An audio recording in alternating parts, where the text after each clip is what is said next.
All right, y'all. We got the arena. They go over Bill Belichick's loss to TCU. I did not watch it. When I saw it was a blowout, I was like, I'm not gonna watch that. But I'm pretty sure we're gonna hear a lot of Tom Brady references in this and leaving and going in on Bill Belichick as a coach. It's gonna be very interesting. Are you questioning now how great Bill Belichick is after that? Hell nah, Bill the GOAT. Shit. Bill, agreed. There you go. Bill the GOAT. Hey, all right. Wow. He know it. Yeah, you know him personally. But nah, look, Bill, not only do he got I the forgot most a key chips, play with that's what's gonna the make you Patriots. GOAT. He got the most chips. But I feel like he an innovator, man. It's stuff that teams do on defense that Bill started, like putting your number one corner on the number two receiver and letting your number two receiver go on the number one corner and doubling him with the safety. If you want action, you better throw it to your number two guy against my best guy. Like Bill started that shit, you know what I'm saying? Shit like, I remember AFC chip, we playing the Ravens. We got a package in where I follow Anquan Bolden, no matter where he at, I line up at that spot. Bill call cover two, we gonna be playing cover two, but I match. I'm the only one in the defense who matching. So it's Flacco, boom, he gonna see zone. As soon as he sees zone, he wanna go to Bolden. He gonna see zone, go to Bolden, but lead matching him.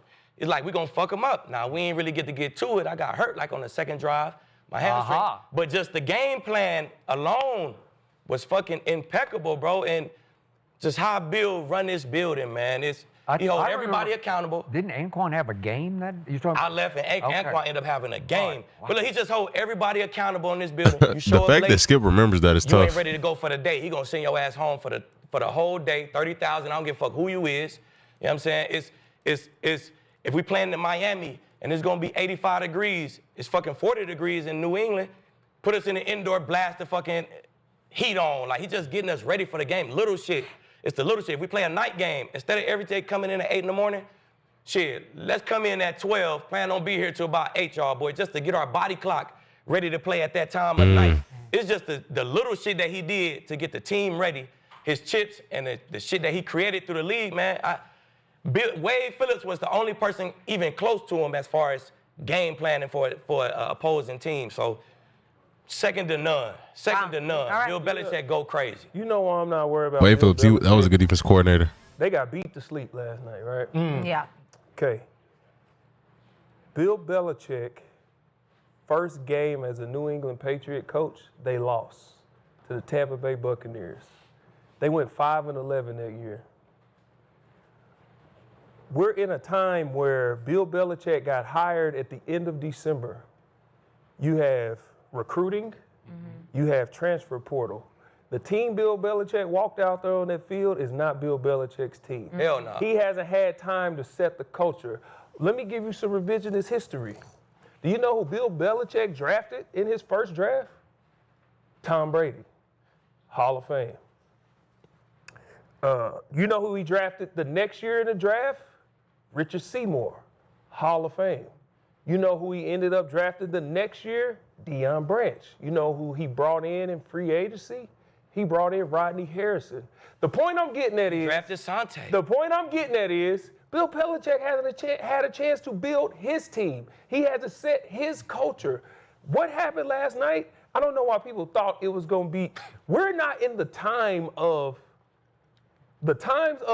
colleges being football schools. That's dead. Let that go. Bill Belichick is Belichick. In college, you have to recruit. Now we're in the time of people getting paid. You have to pay these people. The donors have to give the money. Okay, what donor is not going to give money to Bill Belichick? He don't have to recruit. I'm Bill Jordan over there. I'm getting there. That's an investment. What else do kids want? And it's a smart investment. College students and 11-year-olds. All they talk about is they swag, they gear, whatever. Who don't want to be wearing Jordan? Who don't want to be a part of something sponsored by Jordan?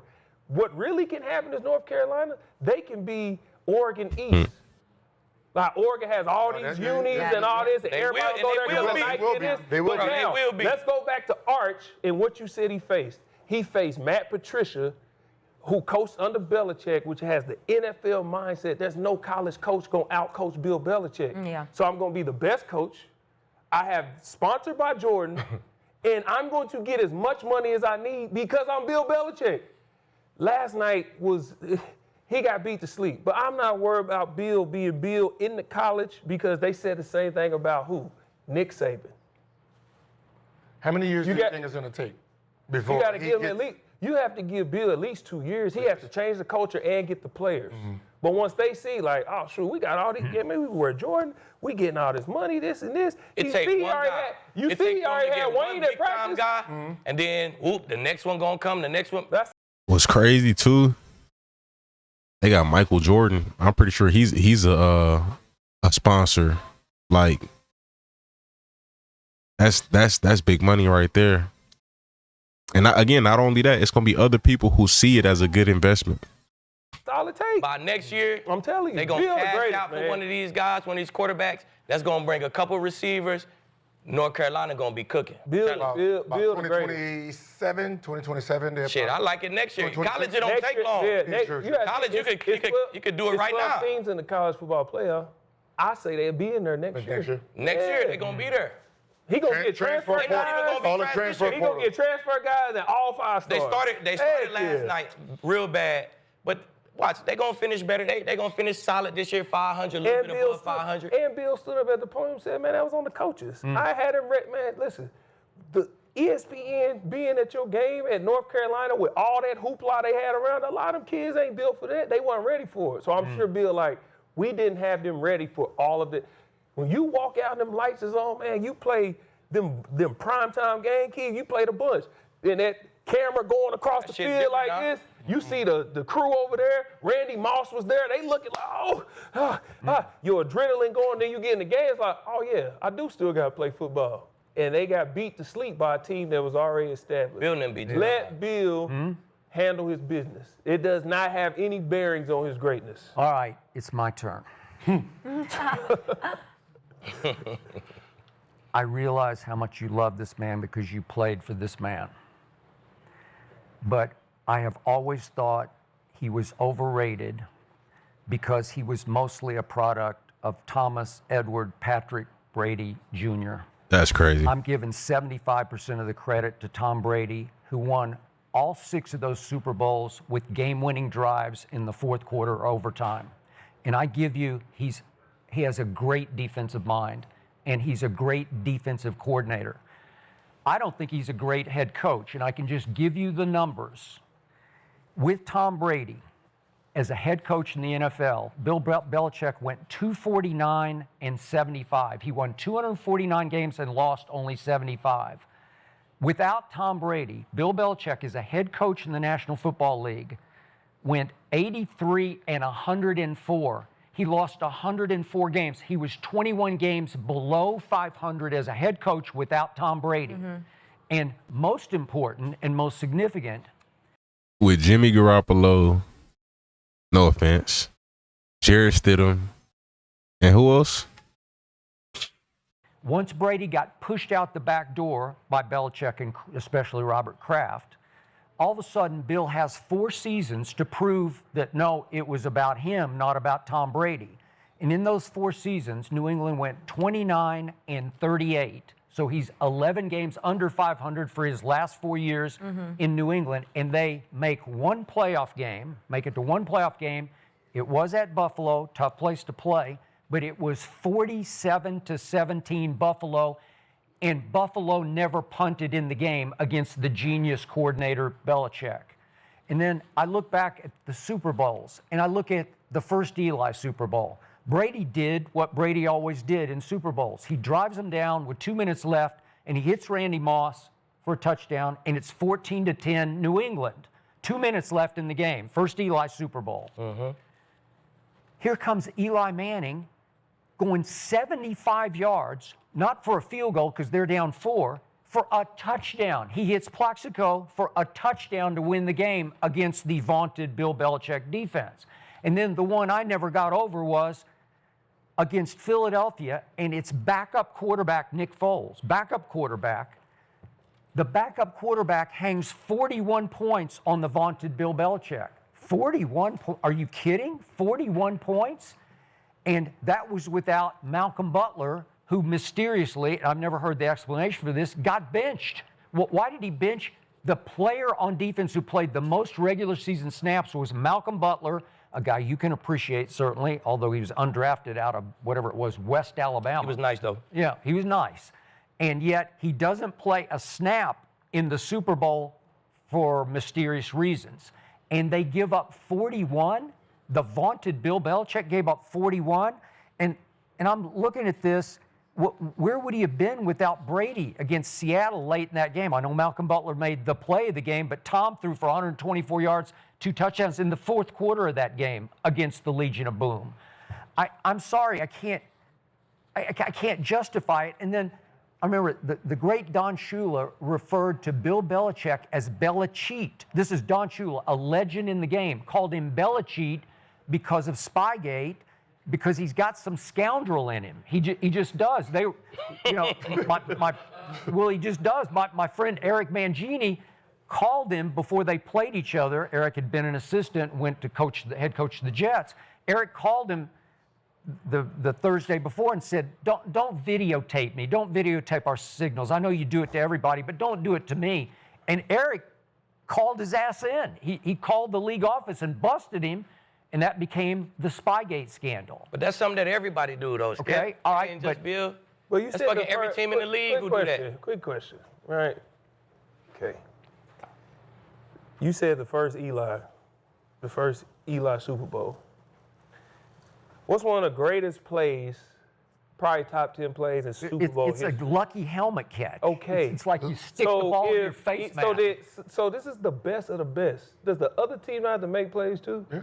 Eli had to first escape the defensive lineman. Yep. Because it was about to be a sack. Yep. He had to escape the defensive lineman, which they got to him. The play call was great. They got to him. But with play calling, the players still have to make the play. Right. So if they get that sack, we're not having this conversation. If he don't have that ball stuck to his head, we're not having this conversation. If Asante doesn't jump too soon on the, do you remember the ball? Hell yeah. Hey, drop a pick. Hey, you drop a pick, you give him 6. There's 1 or 2 plays that can make or break a game in the NFL. So those couple plays don't make, because you're saying that against those. But what about the other ones where they did win? Where he did make the call. So the defense had nothing to do with the first 3 chips? Vrabel and Law, they had nothing to do with that shit? The first one. I give you the first one. Because the St. Louis Rams, the greatest show on turf. Exactly. They shut their ass out. Okay. So the next best greatest show on turf was the fucking Rams I played with. What they have in the chip? What the fuck Sean McVay and them doing the chip? Okay, fucked up my second chip because we held Tom Brady to 13 points. We supposed to win that fucking game. Okay, and then what did he do? What did Sean do? Sean had 3 damn points. Okay, but he shipped Jared Goff to Detroit because of that game. But it wasn't Jared Goff's fault. It was Bill Belichick. Everything we tried to do, Bill shut that shit out. He had that defense ready for everything that the Rams tried to do. That's why we left that bitch with 3 points. Tell him what Sean McVay said right after the game. Sean McVay didn't say it was this, and this. He said, I got out-coached. Coached. You know what Bill Belichick did? Everything we tried to do, they was ready for it. But you know what Bill Belichick did? You say he's an innovator, right? Jared Goff got all of his stuff from Sean McVay. He's telling him, look at this. This is what you're going to look at, this and this. Info that y'all don't know is that in the helmet, you can communicate up to a certain point on the play clock. Bill Belichick didn't do anything until that mic cut off. Jared Goff gonna have to beat us. We not moving or changing nothing until that time limit. Now Jared Goff has to think for himself. That is coaching. Okay, how do you explain 41 by the backup quarterback of the Eagles in a Super Bowl? And meanwhile, Brady is throwing for an all-time playoff record, 505 yards, and loses 41-33 because the great Bill Belichick gave up 41. That's cooking. Sometimes it be like that. It happened like that. Yeah, it happens. Just like Tom scored 13 points and won. You know what I'm saying? Bill, hey, I held him to 3 points, he scored 13. Man. You wasn't fucking cooking the daytime. Yep. I got you. So, I mean, it go hand in hand. Like the Seattle play. You just talked about the Malcolm Butler play. Did Ben carry Tomlin's career? Honestly, bro, Tomlin is a good coach. He hasn't been able to find the right pieces. It's kind of like the same spot And not only that, not just pieces as personnel, but pieces as coaches too. It's kind of similar. He's not as good as Bill Belichick as a head coach, but it's similar to Bill Belichick because once Tom left, he couldn't find a good enough quarterback. Like, you don't need a Tom Brady to replace Tom Brady. You can go get a Kyler Murray as long as he can win you games. You can go get a Baker Mayfield as long as he can win you some games. You know what I mean? And he didn't. Well, Mike, I think he just he tried to thug it out with Kenny Pickett, and Belichick tried to thug it out with Jimmy Garoppolo. He's like, I can make this work, and you know what I'm saying? Sometimes it's the NFL. When you got a competitive roster, you can't wait on the quarterback.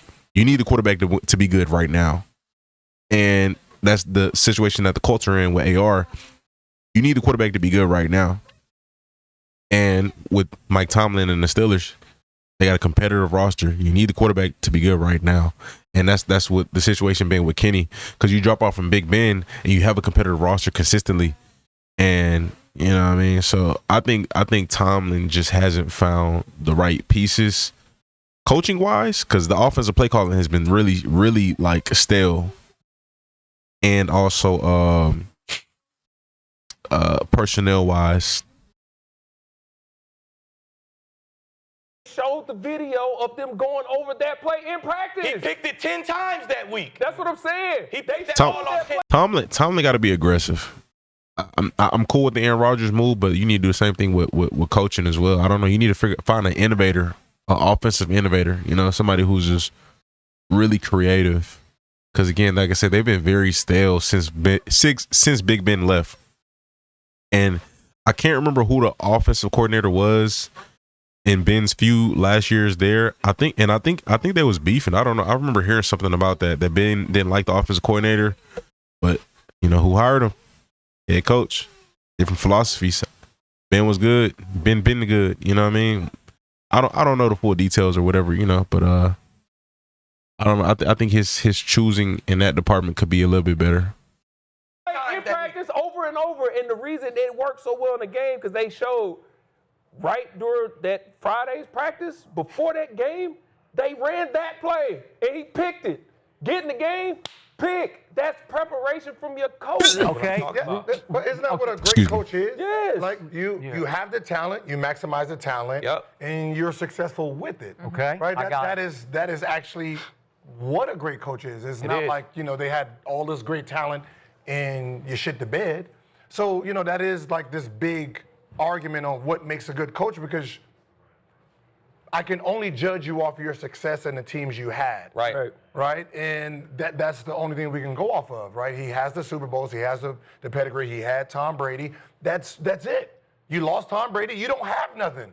Like, I mean, Tom may not have been Tom without Bill. Yeah, you never know. We don't know. Run that building. Sometimes everybody might not have held Tom accountable like Bill did. Shit, we had meetings where Bill start that shit off. You're throwing this same fucking interception every goddamn day. He owned Tom's ass. In practice. But he owned his ass. Yeah. That made Tom sit up in his seat. Fuck this nigga. I'm locking in. Like, fuck that. Somebody might be, it's okay, Tommy. It's okay. Your time. It's okay. Somebody might have stroked his fucking ego, and he might not have been Tom. So we don't know. Who was the leader in that locker room when you stepped in? Shit. It's Vincent Wilfork. No, to be 12. It's 12. You know it, and I know it. In the locker room, it was fucking Vince Wilfork. I was in there. You asked me, I'm telling you. So in the locker room, Vince Wilfork was the fucking leader of that locker room. Maybe on game day, Tom ain't even barely in the locker room. He like a coach. He in here, he do his shit, take a shower, boom, he in the coach's office. The locker room leader, the police and shit, was Vince Wilfork. All right. Let me tell you, just real quick, and I'll let you go. Let me impart on how you can have a great coach, and if you get the right player, everything can shift and change. There's a guy in Kansas City named Andy Reid. Andy Reid has always been a phenomenal coach. Andy Reid has always had great teams. Andy Reid has really never had a bad quarterback because he makes them look phenomenal. He makes them look really good, but they couldn't win the big one. But then there's a kid who walked through that door named Patrick Mahomes, and you take that same person and put him with Andy Reid, and now we have historic Sometimes you can be a phenomenal coach, but you just need that guy. Okay, but Andy went and got him. He didn't walk in the door. Andy went and said, I want that Like kid Bill at Texas. did. Bill Yeah, I about to say Bill did the same thing. He drafted Brady. drafted Just like Tom Bill Brady. Bill did not know anything about Tom Brady. A scout found Tom Brady for him. It was an afterthought in the 6th round. That wasn't snapped some that shit. genius move. Right. Snap that You shit. forget Bill like, hey, listen, Yeah. nah, we ain't, yeah. Okay, so riddle me this. Bill gets pushed out the door by Kraft. He's out there on the market, and there are 8 NFL openings, and nobody hires Bill Belichick, the GOAT coach. Why was that? Hey, you don't have the system for him. It's Might too much. Man, Bill was It might hey, take listen, too much. he been doing this, he was doing it for a long, all that, man. Right. Bill was Price just touching the tag. cake, those getting it in. like Bill, anybody we just see really what hiring, you know what I'm saying? It's Yeah, we the see game what Bill was changing. doing. Yeah. We've been seeing what Bill was doing. Bill was not thinking about football. Bill was out there getting it in. Yeah. bro. Look, Bill was walking out back doors with his shirt off, sneaking and looking. Man, Bill wasn't thinking Hey, about football. and Man, then the game changing though. we gonna If get it's- mine in for a no, second. he got man. It's an offensive young coach, Yeah. defensive young. It's just changing with times. It's a Sean McVay, a Raheem Morris. It's a LaFleur. It's they kind of Yeah. league now. You know what I'm saying? I'm gonna go with the flow of the league. They the ones who winning, so I'm gonna go with the flow of the league. I ain't gonna hire no 70-year-old man. Yeah. If an owner thought the way you guys think about Bill Belichick, they would have jumped all over him. He's the GOAT coach. If I was the owner, I wouldn't hire Bill last He's either. old. No? I respect him as the GOAT. I was like, yeah, Bill, you the fucking GOAT. You can interview. Move your ass to the side, Yeah, Bill. I'm gonna get but one of these you young. have to have- I'm gonna get somebody off Shanahan tree, cause they the fucking ones who winning all the games right now. He's the GOAT. But you But have, yeah, to, have, you you have have to to have have the his right history, type though. of guy Right. like John Spytek in with the Raiders. He went and got Pete Carroll because this is how I like to build my team. This is what I want to do. I need a coach who can handle the lights. Pete. What Bill needed, and this is what he missed out on, or where he messed up at. I don't know who the offensive coordinator was the last few years that Tom Brady was in New England, but it was not. It trickled like it was I don't know if people start figuring them out or what, but at one point the play calling in New England was so creative and so innovative, like offensively it was so creative, and then it just got stale. Like Tom's last year there, the play calling was like very mid. He didn't really have a bunch of good receivers either, but the play calling was very mid. And I think on top of not having a quarterback when Tom left, they didn't have great play calling. It felt very again, you know, kind of similar situation with Mike Tomlin, just some very stale play calling. You got a good defensive coach, know how to build a defense, know how to call some defensive plays, know how to set some schemes, but you need innovation on the offensive side. And I think that's what Tom was. Tom was an innovator, but it's like that whole bridge just started burning. You know, it wasn't just Tom just up and left. I'm pretty sure that happened over time. He got unhappy over time, and then all right, now I'm finna get up out of here. But yeah, especially with you bringing in another quarterback, and like it was kind of open that you were kind of grooming this guy to replace Brady whenever that time came. Well, I'm not gonna be in the coaching office telling y'all we should do this and do that. You already got somebody. Go ahead, do that with him. You know what I mean? So Tom might have been that innovator. With coupled with the head coach, I don't know. I mean, the offense coordinator. See in the times of Reggie It was Josh Bush and Matt McDaniels for Leinart, 12 when to things were 21. show, man, I got recruited to UNC. I got off that plane. Reggie Bush and Matt Leinart had a billboard at LAX. This is Hollywood, and college players was on billboard. Pete Carroll handled that. Then he handled what they were in Seattle. You need a coach that can handle your situation. So to Keith's point, I'm going to get whoever can handle this. So they went and got Pete Carroll because he can handle Vegas.